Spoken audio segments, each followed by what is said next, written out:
ਅੱਜ ਹੁਸ਼ਿਆਰਪੁਰ ਵਿੱਚ ਸਿਡਬੀ ਬੈਂਕ ਦੇ ਸਹਿਯੋਗ ਨਾਲ ਕੌਮੀ ਚੇਅਰਮੈਨ ਵਿਜੇ ਸਾਂਪਲਾ ਵੱਲੋਂ 7 ਸਕੀਮ ਦੀ ਸ਼ੁਰੂਆਤ ਕੀਤੀ ਗਈ।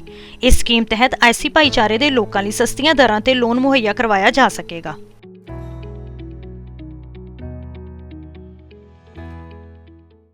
आज एक बहुत बड़ा दिन है सिडबी के लिए कि एक जो SC/ST अपने भाइयों के लिए हम एक स्पेशल योजना लाए हैं जिसमें सबसे कम इंटरेस्ट रेट की हम लोग लोन इस वर्ग को हम लोग दे सकते हैं ताकि जितनी भी छोटी बिजनेसेस हैं उनको एक हम लोग बढ़ावा दें और जो बिज़नेस करना चाहते हैं उनको भी छोटे लोन्स की शुरुआत से एक अपनी बिज़नेस को स्थापना करने की उसमें हम लोग कोशिश और उनको सफलता प्राप्त करने के लिए हम लोग उनके पीछे करेंगे।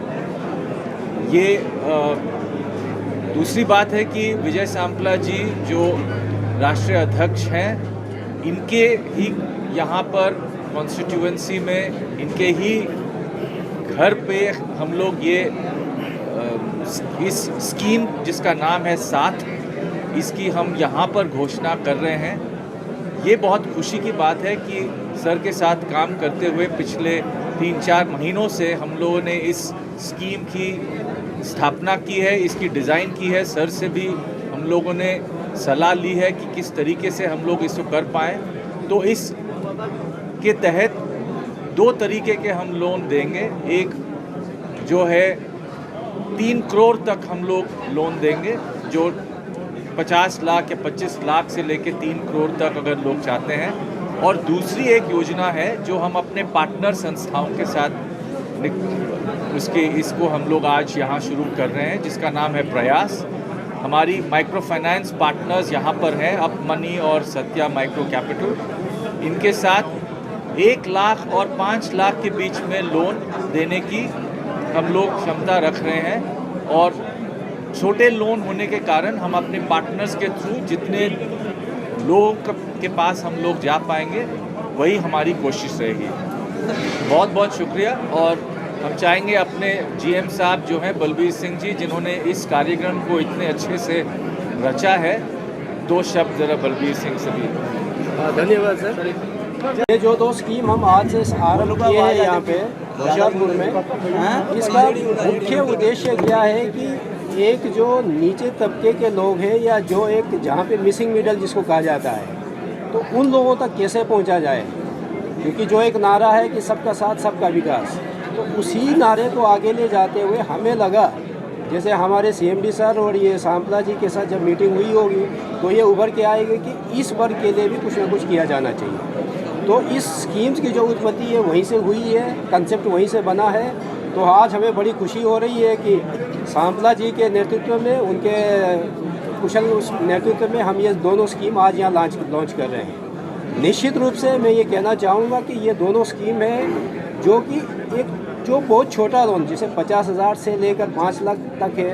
वैसे तो हमारे यहाँ पर क्या कि संस्थाएं बहुत है, स्कीम्स बहुत है, पर एक्चुअल में जब इम्प्लीमेंटेशन की बारी आती है तो कहीं ना कहीं कमी रह जाती है। तो हमें लगा कि वो कमी को दूर करने के लिए हमने अभी तो 2 एजेंसियों को अपॉइंट किया है जो कि स्पेसिफिकली ये पंजाब को फोकस रखेंगे और पंजाब में भी होशियारपुर, फगवाड़ा, कपूरथला, लुधियाना इन डिस्ट्रिक्ट को कैटर करेंगे। तो एक बहुत अच्छी पहल हुई है। हम आप लोगों ये पूरे जनता को, यहाँ के होशियारपुर के जो निवासी हैं, ये आश्वस्त करना चाहेंगे कि हम हमेशा साथ रहेंगे इसी तरह के स्कीम ला के, और इन स्कीम्स को और किस तरह से और ज़्यादा हम अच्छे तरीके से आगे ले जा सकते हैं उसमें आप लोगों की भी भूमिका रहेगी। और हम निरंतर सांपला जी से आदेश लेते रहेंगे और उनका मार्गदर्शन हमें मिलता रहेगा। तो हमें ये पूरे आश्वस्त है कि हम इस स्कीम को बहुत अच्छी तरह से यहाँ पे चलाएँगे। धन्यवाद। कि जो 51% की भागीदारी है, स्टेक है, वो SC/ST कम्युनिटी आदमी का होना चाहिए 51%, तो उस स्कीम के अंतर्गत वो कवर हो जाए। किस किस चीज़ पर सर लोन दिया जाएगा फिर? कोई भी एक्टिविटी जो जहाँ भी आपको कोई भी आप इनकम जनरेटिंग एक्टिविटी जो भी काम करना चाहें उसके लिए ये लोन उपलब्ध है। जैसे स्टूडेंट्स है सर आजकल अब्रोड जा रहे हैं तो उनके लिए भी अवेलेबल है जी? इसका मकसद वही है, उनको रोकना है। ब्रांच है सर। ਅੱਜ मैं सिडबी बैंक के चेयरमैन साढ़े पंजाब की धरती पर आए और हुशियारपुर की धरती पर आए और उन्होंने ਇੱਕ ਬਹੁਤ ਹੀ ਵਧੀਆ ਸਕੀਮ ਜੋ ਐਸਸੀਜ਼ ਵਾਸਤੇ ਹੈ, ਸ਼ਡਿਊਲ ਕਾਸਟ ਇੰਟਰਪ੍ਰੀਨਿਓਰ ਵਾਸਤੇ ਸ਼ੁਰੂ ਕੀਤੀ ਹੈ। ਉਹਦਾ ਦਿਲ ਦੀਆਂ ਗਹਿਰਾਈਆਂ ਤੋਂ ਧੰਨਵਾਦ ਕਰਦਾ, ਕਿਉਂਕਿ ਉਹਨਾਂ ਨੇ ਸ਼ੁਰੂਆਤ ਹੁਸ਼ਿਆਰਪੁਰ ਤੋਂ ਕੀਤੀ ਹੈ। ਔਰ ਇਹ ਜਿਹੜੀ ਸਕੀਮ ਹੈ, ਇਹਦੇ 'ਚ ਜਿਹੜੀ ਬਹੁਤ ਅਸੀਂ ਕਹਿ ਸਕਦੇ ਹਾਂ ਕਿ ਵਧੀਆ ਰੂਪ ਦੇ ਵਿੱਚ ਉਹਨਾਂ ਨੇ ਜਿਹੜੀ ਪੇਸ਼ ਕੀਤੀ ਹੈ, ਕਿਉਂਕਿ ਜਦੋਂ ਬੈਂਕ ਖੁਦ ਆਪਣੀ ਘੋਸ਼ਣਾ ਕਰਦਾ ਉਸ ਆਪਣੀ ਸਕੀਮ ਦੀ, ਤਾਂ ਉਸ ਨੂੰ ਵਧੀਆ ਰੂਪ ਦੇ ਵਿੱਚ ਲਾਗੂ ਕਰਦਾ। ਇਹਦੇ ਸਭ ਤੋਂ ਵੱਡੀ, ਕਿਉਂਕਿ ਬੈਂਕਾਂ ਦੇ ਵਿੱਚ ਜਿਹੜਾ ਲੋਨ ਹੁੰਦਾ ਹੈ, ਉਹ ਬੈਂਕਾਂ ਜਦੋਂ ਜਾਂਦੇ ਤਾਂ ਇੱਕ ਬਹੁਤ ਵੱਡੀਆਂ ਪ੍ਰੋਸੈਸਿੰਗ ਫੀਸ ਤੋਂ ਲੰਘਣਾ ਪੈਂਦਾ ਹੈ। ਇਹਦੇ 'ਚ ਜਿਹੜੀ ਆਮ ਜਿਹੜੀਆਂ ਸਰਕਾਰੀ ਬੈਂਕਾਂ ਨੇ, ਉਹਨਾਂ ਦੀ ਪ੍ਰੋਸੈਸਿੰਗ ਫੀਸ ਜਿਹੜੀ ਆ ਉਹ 1% ਹੈ, ਜਦਕਿ ਇਹਦੇ ਵਿੱਚ ਉਹ 1% ਦਾ ਵੀ ਚੌਥਾ ਹਿੱਸਾ, ਭਾਵ 0.25% ਦੇ ਉੱਤੇ ਉਹ ਕੰਮ ਕਰੇਗੀ। ਔਰ ਜਿਹੜੀ ਇਹਦੇ 'ਚ ਸਭ ਤੋਂ ਹੋਰ ਵੱਡੀ ਗੱਲ ਹੈ ਕਿ ਜਦੋਂ ਇੰਟਰਪ੍ਰੀਨਿਓਰ ਕੋਈ ਵੀ ਕੰਮ ਕਰਨ ਦੀ ਸ਼ਮਤਾ ਤਾਂ ਉਹਦੇ 'ਚ ਹੈ, ਪਰ ਉਹਦੇ ਕੋਲ ਗਰੰਟੀ ਦੇਣ ਦੇ ਲਈ, ਉਹਦੇ ਕੋਲ ਕੋਲੈਟਰਲ ਦੇਣ ਦੇ ਲਈ ਕੋਈ ਪ੍ਰयास, ਉਹਦੇ ਕੋਲ ਕੋਈ ਐਸੀ ਪ੍ਰਾਪਰਟੀ ਨਹੀਂ ਹੈ। ਔਰ ਉਹਦੇ ਲਈ ਵੀ ਬੈਂਕ ਨੇ ਇੱਕ ਪ੍ਰयास ਕੀਤਾ ਹੈ ਕਿ ਜਿਹੜਾ CGT MSE, ਮੰਨ ਲਓ ਉਹਦੇ ਫੁੱਲ ਫਾਰਮ ਹੈ credit guarantee trust for micro small enterprises, ਉਹਨਾਂ ਵਾਸਤੇ ਜਿਹੜੀਆਂ ਜਿਹੜੀਆਂ ਮਾਈਕਰੋ ਇੰਡਸਟਰੀ ਲਗਾਉਣੀ ਚਾਹੁੰਦੇ ਆ ਜਾਂ ਛੋਟੀਆਂ ਕੰਪਨੀਆਂ ਖੋਲ੍ਹਣੀ ਚਾਹੁੰਦੇ, ਉਹਨਾਂ ਦੀ ਗਰੰਟੀ ਦੇ ਲਈ ਵੀ ਜਿਹੜਾ ਪ੍ਰयास ਕੀਤਾ ਹੈ। ਪਰ ਉਹਦੇ ਲਈ ਜਿਹੜੀ CGT MSE ਆ, ਉਹਦੀ ਫੀਸ ਤਕਰੀਬਨ 2.5% ਹੈਗੀ, ਜਿਹੜੀ ਆਮ ਬਾਕੀ ਜਗ੍ਹਾ ਤੋਂ। ਪਰ ਇੱਥੇ ਵੀ ਉਹਦੀ ਜਿਹੜੀ ਅੱਧੀ ਫੀਸ ਆ, ਉਹ ਬੈਂਕ ਆਪ ਜਿਹੜੀ ਅਵੇਲ ਕਰੇਗਾ, ਔਰ ਉਹ ਅੱਧੀ ਫੀਸ ਜਿਹੜੀ ਆ ਉਹ ਲਾਭਾਰਥੀ ਨੂੰ ਦੇਣੀ ਪਏਗੀ।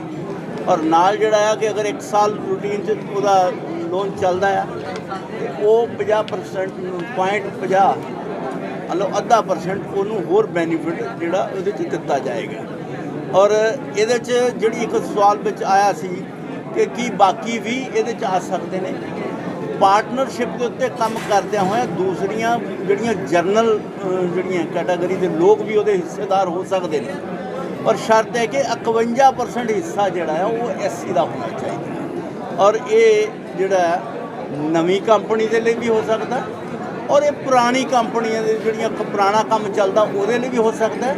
ਅਗਰ ਕਿਸੇ ਨੇ ਨਵੀਂ ਕੋਈ ਕੰਪਨੀ ਜਾਂ ਨਵਾਂ ਕੋਈ ਸ਼ੁਰੂ ਕਰਨਾ, ਉਹਦੇ ਲਈ ਵੀ ਇਹਦੇ 'ਚ ਸ਼ੁਰੂ ਕੀਤਾ ਜਾ ਸਕਦਾ।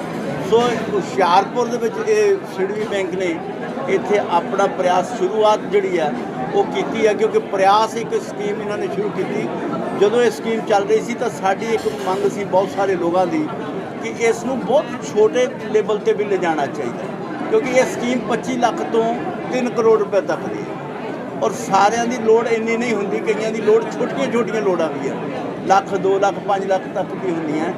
ਇਸ ਕਰਕੇ ਜਿਹੜੀ ਇੱਕ ਪ੍ਰयास ਸਕੀਮ ਸ਼ੁਰੂ ਕੀਤੀ ਹੈ, ਜਿਹੜੀ 50,000 ਰੁਪਏ ਤੋਂ ਲੈ ਕੇ 5 ਲੱਖ ਤੱਕ ਦੇ ਲੋਨ ਵੀ ਕਰੇਗੀ। ਔਰ ਉਹਦੇ ਲਈ ਉਹਨਾਂ ਨੂੰ ਇੰਪਲੀਮੈਂਟ ਕਰਨ ਦੇ ਲਈ 2 ਏਜੰਸੀਆਂ ਵੀ ਇਹਨਾਂ ਨੇ ਹਾਇਰ ਕੀਤੀਆਂ, ਜਿਹੜੀਆਂ ਨਾਨ ਬੈਂਕਿੰਗ ਫਾਈਨਾਂਸ ਕੰਪਨੀਆਂ ਦੇ ਵਿੱਚ ਆਉਂਦੀ। ਇੱਕ ਸੱਤਿਆ ਕੈਪੀਟਲ ਜਿਹੜੀ ਹੈ, ਸੱਤਿਆ ਮਾਈਕਰੋ ਕੈਪੀਟਲ ਸੀ, ਔਰ ਦੂਸਰੀ ਅਪ ਮਨੀ ਲਿਮਟਿਡ। ਇਹ 2 ਕੰਪਨੀਆਂ ਨੂੰ ਜਿਹੜੀਆਂ ਕਿ ਪੰਜਾਬ ਦੇ ਵਿੱਚ ਇਸ ਵਿਸ਼ੇਸ਼ ਰੂਪ 'ਚ ਕੰਮ ਕਰਨਗੀਆਂ, ਔਰ ਇਹ ਲੋਕਾਂ ਤੱਕ ਪਹੁੰਚ ਕਰਨਗੀਆਂ, ਔਰ ਲੋਕਾਂ ਤੱਕ ਪਹੁੰਚ ਕਰਕੇ ਬੈਂਕ ਤੱਕ ਇਹਨਾਂ ਦੀ ਕਰਕੇ ਉਹਨਾਂ ਨੂੰ ਜਿਹੜਾ ਲੋਨ ਮੁਹੱਈਆ ਹੋ ਜਾਏ ਉਹਦੇ ਲਈ ਪ੍ਰयास ਕਰਨਗੀਆਂ। ਔਰ ਬੈਂਕ ਨੇ ਇਹਨਾਂ ਦੇ ਲਈ 100 ਕਰੋੜ ਰੁਪਇਆ ਆਲਰੇਡੀ ਸੈਂਕਸ਼ਨ ਕਰ ਦਿੱਤਾ ਆ, ਤਾਂ ਕਿ ਛੋਟੀਆਂ ਏਜੰਸੀਆਂ ਵੀ ਜਿਹੜੀਆਂ ਉਹਨਾਂ ਨੂੰ ਕੰਮ ਕਰਨ ਦੇ ਵਿੱਚ ਕੋਈ ਪਰੇਸ਼ਾਨੀ ਨਾ ਹੋਵੇ। ਇੱਕ ਤਾਂ ਹੁੰਦਾ ਨਾ ਕਿ ਬੈਂਕ ਕੋ ਜਾਏਗਾ ਪ੍ਰयास, ਆਲਰੇਡੀ ਬੈਂਕ ਨੇ ਉਹਨਾਂ ਨੂੰ ਪੈਸਾ ਦੇ ਦਿੱਤਾ, ਉਹਨਾਂ ਨੂੰ ਸੈਂਕਸ਼ਨ ਕਰਤਾ ਕਿ ਇੰਨਾ ਕੰਮ ਜਿਹੜਾ ਤੁਸੀਂ ਕਰੋ। ਸੋ ਇਹ ਇੱਕ ਬਹੁਤ ਵੱਡਾ ਜਿਹੜਾ ਪ੍ਰयास ਦੇ ਮਾਧਿਅਮ ਨੇ ਸਿਡਬੀ ਦੇ ਨੇ ਪ੍ਰयास ਕੀਤਾ ਹੈ, ਉਹਦੇ ਲਈ ਮੈਂ ਦਿਲ ਦੀਆਂ ਗਹਿਰਾਈਆਂ ਤੋਂ ਧੰਨਵਾਦ ਕਰਦਾ। ਔਰ ਇਹ ਸ਼ੁਰੂਆਤ ਹੁਸ਼ਿਆਰਪੁਰ ਤੋਂ ਕੀਤੀ ਹੈ, ਇਹਦੇ ਲਈ ਹੋਰ ਵੀ ਬਹੁਤ ਵੱਡਾ ਧੰਨਵਾਦ ਇਹਨਾਂ ਦਾ। ਕੋਈ ਅਪਰੂਵਲ ਸਰਟੀਫਿਕੇਟ ਵੀ ਅੱਜ ਵੰਡੇ ਗਏ ਜੀ? ਕੋਈ ਅਪਰੂਵਲ ਸਰਟੀਫਿਕੇਟ ਵੀ ਵੰਡੇ ਗਏ? ਅੱਜ ਉਹਦੀ ਪਹਿਲੀ ਜਿਹੜੇ ਰੂਪ ਦੇ ਵਿੱਚ 5 ਲੋਕਾਂ ਨੂੰ ਜਿਹੜੇ ਛੋਟੇ ਲੋਨ ਵੀ ਅੱਜ ਜਿਹੜੇ ਸੈਂਕਸ਼ਨ ਕੀਤੇ, ਜਿਨ੍ਹਾਂ ਨੂੰ ਦਿੱਤਾ ਤੁਹਾਡੇ 5 ਇੱਕ ਸਿੰਬੋਲਿਕ ਰੂਪ 'ਚ ਦਿੱਤੇ ਨੇ, ਤਾਂ ਕਿ ਅੱਜ ਅਸੀਂ ਇਹਨੂੰ ਵਿਧੀਵਤ ਰੂਪ 'ਚ ਸ਼ੁਰੂ ਕਰ ਦਿੱਤਾ ਇਸ ਸਕੀਮ ਨੂੰ। ਐਸਾ ਲੋਨ ਦਾ ਟਾਈਮ ਕਿੰਨਾ ਰਹੇਗਾ? ਕੋਈ ਅਪਲਾਈ ਕਰਦਾ ਕਿੰਨੇ ਦਿਨਾਂ ਵਿੱਚ ਉਹਦਾ ਲੋਨ ਅਪਰੂਵ ਹੋਏਗਾ ਤਾਂ ਕਿੰਨੇ ਦੇਰ ਤੱਕ? ਦੇਖੋ, ਇਹ ਤਾਂ ਉਹਦੀ ਜਿਹੜੀ ਸਿਬਲ ਹੈ, ਜਿਹੜਾ ਉਹਦਾ ਕ੍ਰੈਡਿਟ ਆਪਣਾ ਹੈਗਾ, ਉਹਦੇ ਉੱਤੇ ਨਿਰਭਰ ਕਰਦਾ ਹੈ। ਔਰ ਉਹਦੇ ਡਾਕੂਮੈਂਟੇਸ਼ਨ ਦੇ ਉੱਤੇ ਪੂਰਾ ਜਿੰਨੀ ਇਹਦੀ ਆਮ ਤੌਰ ਤੇ ਜਿਹੜੀਆਂ ਬੈਂਕਾਂ ਦਾ ਜਿਹੜੀ ਲਿਮਿਟ ਹੁੰਦੀ ਹੈ ਉਹ 5 ਸਾਲ ਦੀ ਹੈ, ਪਰ ਰਿਟਰਨ ਕਰਨ ਦੀ 5 ਸਾਲ ਤੱਕ ਦੇ ਵਿੱਚ ਰਿਟਰਨ। ਪਰ ਇਹ ਐਸਸੀ ਵਾਸਤੇ ਜਿਹੜੀ ਸਾਥ ਸਕੀਮ ਹੈ ਇਹਦੇ ਵਿੱਚ ਉਹਨਾਂ ਨੇ 7 ਸਾਲ ਦਾ ਟਾਈਮ ਦਿੱਤਾ, 2 ਸਾਲ ਹੋਰ ਵਧਾ ਕੇ ਦਿੱਤਾ।